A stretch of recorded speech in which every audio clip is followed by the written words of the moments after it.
Song பாடிட்டு இருக்காங்க. பாட்டை பாதியில் விட்டுட்டு பாட்டை நான் இருந்தால் வந்து திருத்த வேண்டியது இருக்குன்னு சொல்லிட்டு நீ கொஞ்ச நேரம் பாடாம ரெஸ்ட் எடுத்துக்கோ, நான் வந்த பின்னாடி அப்புறம் எல்லாம் திருத்திக்கலாம் அப்படின்னு சொல்லிட்டு வந்திருக்கிறேன். பால்கியனுடைய தமிழ் படத்திற்காக இசை நடந்து கொண்டிருக்கிறது. வருடம் தான் போயிட்டு இருக்கேன் தவிர நான் அங்கேயே தான் இருக்கேன். நான் எப்பொழுது எப்படி வந்தேனோ அப்படியே இன்னும் அப்படியே இருந்து கொண்டிருக்கிறேன். அதை தவிர எனக்கு ஒன்றும் தெரியாது. அவ்வளவுதான்.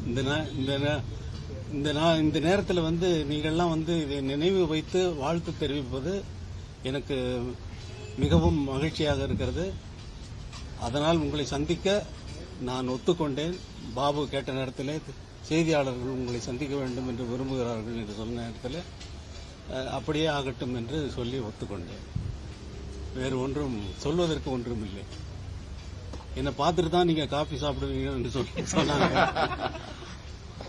அது நீங்கள் என் மீது வைத்திருக்கின்ற மரியாதையையும் மதிப்பையும் மரியாதையையும் காட்டுகிறது. நன்றி, வணக்கம். இந்த மரியாதை என்றென்றும் தொடர வேண்டும். எலெக்ஷன் முடிஞ்ச உடனே போற மாதிரி இருக்கக்கூடாது. சார் 75வது வருஷத்துக்கு வருவோம் சார். வாங்க வாங்க. சொல்றீங்க, ஒரு 100 சொல்லுங்க. 75வது வருஷத்துக்கு வரும்போது 100வது வருஷம் சொல்லுவீங்க. அப்ப சொல்லுவீங்க. அது வரைக்கும் நான் இருக்கணும். நாங்களும் இருக்கோம், நீங்களும் இருக்கீங்க. ஓகே, நல்லது. ரொம்ப சந்தோஷம். நிகழ்ச்சி நீங்க இருக்கிறதுனால தான் நாங்கெல்லாம் இருக்கோம் சார். அப்படி இல்ல, நீங்க எல்லாம் இருக்கீங்க, அதனால நான் இருக்கேன். எல்லாரும் உங்களை ஒரு இசை கடவுளா பாக்குறாங்க. அவங்க தானே பாக்குறாங்க. கடவுளுக்கு தான் கடவுள் நினைப்பு இருக்குமா?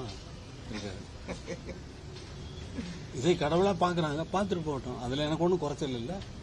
அவங்கள அதனால அவங்க ஒன்றும் கூடி போக போறதில்லை. அவர்கள் என்னை அவ்வளவு தூரம் மதிக்கிறார்கள் என்பது அவர்கள் அன்பை காட்டுகிறது. காரணம் என்னன்னா, ஒரு மனுஷனுக்கு ஒரு ஆறுதல் சொல்றதுக்கு யார் இருக்காங்க? அவன் துக்கத்தை துச்சமாக தூக்கி அடிக்கிறதுக்கு எது இருக்கு? கையில் ஆயுதம் வச்சிருக்கானா துக்கத்தை நிறுத்துறதுக்கு? இல்லையே. ஒரு குழந்தை தூங்குது, வயிற்றுல இருக்கிற குழந்தை உதைக்குதுன்னு சொல்லி அம்மா வந்து சொல்றான். வேற பாட்டு போட்டா உதைக்க மாட்டேங்குதான், அதையும் சொல்றான். இதெல்லாம் செய்யறது நான் செய்யறேன். நான் அதுக்காகவா பாட்டு போட்டேன்? இல்லையே. நான் சிச்சுவேஷன் சொல்றாங்க பாட்டு போட்டேன். சார் இந்த பாட்டு என்ன அப்படி பண்ணுது இப்படி பண்ணுது, அதெல்லாம் என்னுடைய வேலை இல்லை. அது காத்து அடிக்கிற மாதிரி காத்து அடிக்கிற நேரத்தில் அடிக்கும். அந்த சுரங்கள் வந்து சுத்தமான இடத்துல இருந்து இந்த சுரங்கள் பிறக்கிறதுனால என் மனசு அவ்வளவு இசையமைக்கும் போது எந்த நினைவும் இருக்காது, ரொம்ப எம்டியா இருக்கும்.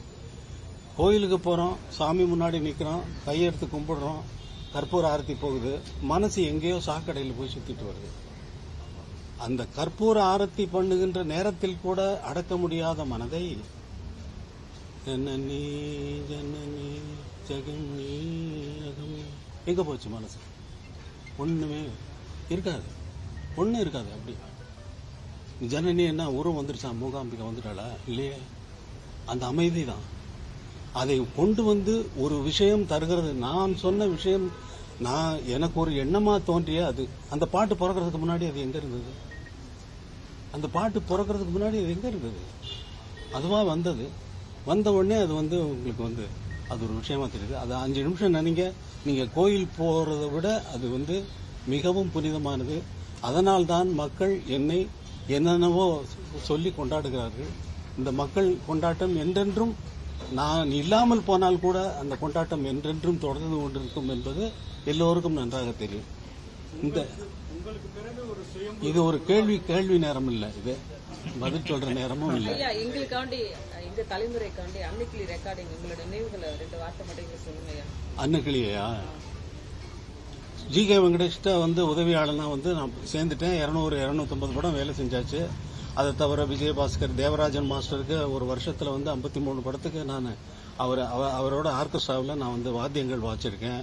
தட்சிணாமூர்த்தி சாமி, சலீல் சௌத்ரி, KV மகாதேவன், MS விஸ்வநாதன், இது மாதிரி எல்லா இசையமைப்பாளர்களுக்கும் வாத்திய கருவி வாசித்துக் கொண்டு இருந்தாலும் எனக்கு ஒன்று, அது ஜி.கே. வெங்கடேஷ்ட வந்து நானும் எல் வைத்தியநாதன் அவர்களும் 2 பேரும் உதவியாளராக இருந்தோம். அவர் சாங் போட்டார்னா வந்து நாங்கள் 2 பேரும் டிஸ்கஸ் பண்ணிட்டு மியூசிக் எப்படி போடுறது, ஃபர்ஸ்ட் பேக்ரவுண்ட் எப்படி, செகண்ட் பேக்ரவுண்ட் எப்படி, சாங் பேக்கிங் எல்லாம் என்ன பண்ணலாம் அப்படிங்கறதெல்லாம் நாங்கள் தான் பிளான் பண்ணி ரெக்கார்ட் பண்ணிட்டு இருந்தாலும் எனக்குன்னு படம் வந்து பாட்டு ஓகே பண்ணி ரெக்கார்டிங் டேட்டு ஃபிக்ஸ் பண்ணிட்டு சொல்றாங்க. அப்போ நான் நினைக்கிறேன், யோசிச்சு பார்க்குறேன், எப்படி பாட்டை தொடங்குறது அப்படின்னு அப்பதான் நான் யோசிக்கிறேன். ஜி.கே. வெங்கடேஷ் வேலை செய்யும் பொழுது இந்த கொஸ்டின் எல்லாம் வந்ததே இல்லை, இந்த கேள்வியெல்லாம் வந்ததே இல்லை. நான் வந்து என்னடா படம் வந்துருச்சு, நமக்கு என்ன பண்றது அப்படின்னு சொல்லிட்டு யோசிக்கிறேன்னா முதலே பாட்டெல்லாம் எழுதிட்டாரு. அன்னக்கிளி ஒன்று தேடுது, 6 மாசம் 1 வருஷம், ஆவரம்பு மேனி மாடுதுங்கிறது ஒரு ஃபோக் சாங்கனுடைய ஃபோக் சாங்கே அது. அன்னக்கிளி அந்த பாட்டு அதுவே பல்லவியா வச்சுட்டு அவர் நதியோரம் பிறந்தேன், கொடி போல வளர்ந்தேன், அப்படி இப்படி எல்லாம் எழுதினாரு. இதை வந்து எப்படி நம்ம பாட்டை தொடங்குறது அப்படின்னு சொல்லி பார்த்து தினம் அந்த சாங் அந்த பீச்சில் ஆல் இண்டியா ரேடியோவுக்கு முன்னாடி இருக்கிற அந்த பீச்சில் நடந்துகிட்டே யோசிச்சுட்டே இருப்பேன். யோசிச்சுட்டே இருக்கிற நேரத்தில் எப்படி தொடங்கலாம் அந்த பாட்டை. என்ன வேலை செஞ்ச அனுபவங்கள் இருந்தாலும் 250 படத்துக்கு அசிஸ்டண்டா இருந்து மியூசிக்கெல்லாம் பண்ணியிருந்தா கூட எனக்குன்னு வர்றப்ப எனக்கு தனியா என்னை தனி காட்டில் விட்ட மாதிரி எனக்கு ஒரு ஃபீலிங். எப்படி இதுக்கு ஆரம்பிக்கிறது? இந்த லைன் வந்து அன்னக்கிளி ஒன்றை தேடுது, 6 மாசம் 1 வருஷம், ஆவரம்பூ மேனி வாடுது அப்படின்றதுனால ஒரு பெண்ணினுடைய விரகதாபத்தை இந்த பாடல் சொல்லுகிறது என்ற எண்ணத்தில் இந்த பாடலை வந்து ஒரு ஹம்மிங்கில் ஸ்டார்ட் பண்ணலாம் அப்படின்னு சொல்லி சாந்தோம் பீச்சில் நடந்துட்டு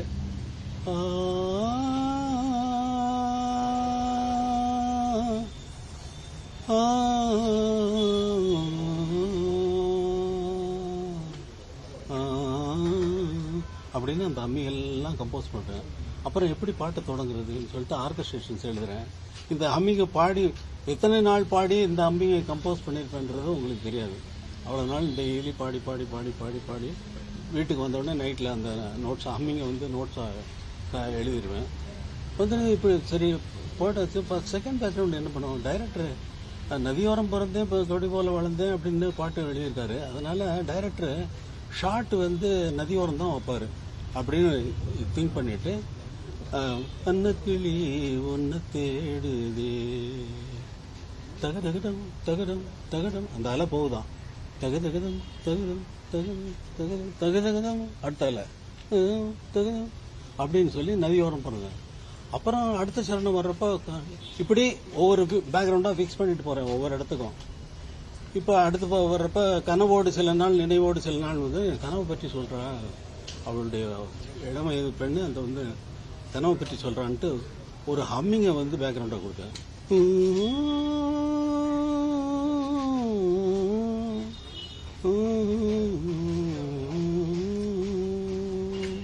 கனவோடு சில நாள் அப்படின்னு வரும். அப்புறம் வந்து புள்ளி போட்ட ரவிக்கக்காரி, புளியம்பு சேலக்காரி, நெல்லறுக்க போகும்போதுனா அறுவடை களத்து மெட்டில் சாட்டு வைக்க போறாரு அப்படின்ற தீர்மானம் பண்ணிட்டு தங்கடதம் தங்கடதம் அப்படின்னு சொல்லி தண்டங்கன் தண்டங்கன் தண்டங்கன் களத்து மேட்டை கொடுக்குறேன். இப்படிதான் வந்து என்னை நான் வளர்த்து கொண்டது. டைரக்டர்கிட்ட கேட்கல, ஸ்டோரி ரைட்டர்கிட்ட கேட்கல, பாட்டு எழுதினவங்ககிட்டையும் கேட்கல. இந்த பாட்டை எப்படி கொடுக்கறதுன்னு சொல்லி ஒவ்வொரு பாடலையும் இப்படித்தான் நான் வந்து இசையமைத்ததனால் அது உயிரோடு இன்றும் இருக்கிறது. ஆத்மாவாக உங்களுடைய சோலாக அது மாறிவிட்டது என்றுதான் சொல்ல வேண்டும். இதுங்க அது ஞாபகம் இல்லை எனக்கு. நல்லது, ரொம்ப நல்லது, சந்தோஷம்.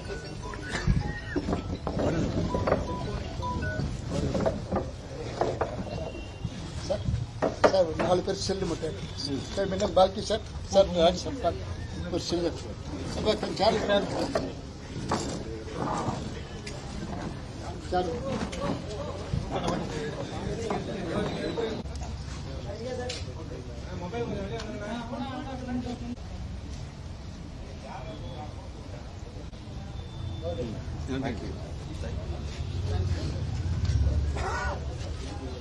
அப்படியே உங்களை நாங்கள் பார்த்துக்கோங்க.